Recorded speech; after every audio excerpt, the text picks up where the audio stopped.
السلام علیکم سامعین و ناظرین، آپ سب کیسے ہیں؟ امید کرتے ہیں کہ آپ صحت اور ایمان کی بہترین حالت میں ہوں گے۔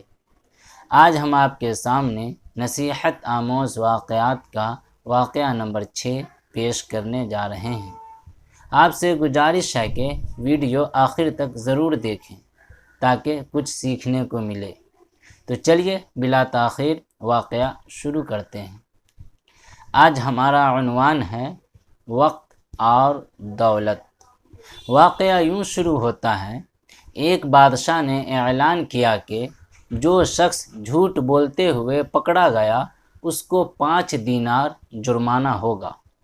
لوگ ایک دوسرے کے سامنے بھی ڈرنے لگے کہ اگر جھوٹ بولتے ہوئے پکڑے گئے تو جرمانہ نہ ہو جائے۔ ادھر بادشاہ اور وزیر بھیس بدل کر شہر میں گھومنے لگے۔ جب تھک گئے تو آرام کرنے کی غرض سے ایک تاجر کے پاس ٹھہرے۔ اس نے دونوں کو چائے پلائی۔ بادشاہ نے تاجر سے پوچھا، تمہاری عمر کتنی ہے؟ تاجر نے کہا، 20 سال۔ تمہارے پاس دولت کتنی ہے؟ تاجر نے کہا، 70,000 دینار۔ بادشاہ نے پوچھا، تمہارے بچے ہیں؟ تاجر نے جواب دیا، 1۔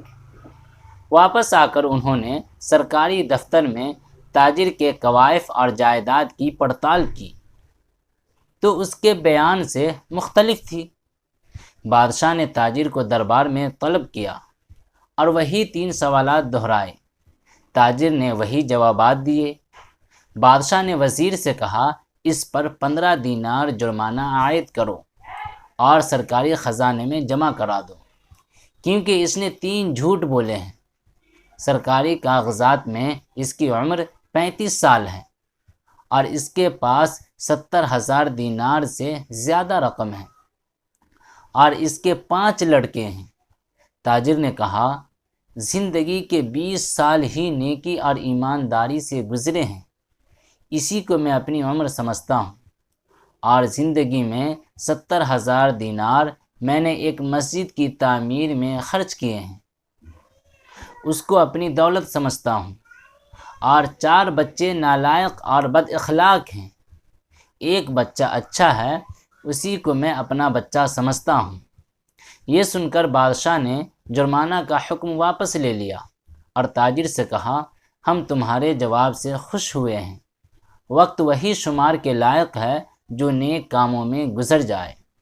دولت وہی قابل اعتبار ہے جو راہ خدا میں خرچ ہو، اور اولاد وہی ہے جس کی عادتیں نیک ہو۔ اللہ تعالی ہم سب کو نیک عمل کرنے کی توفیق عطا فرمائے، آمین۔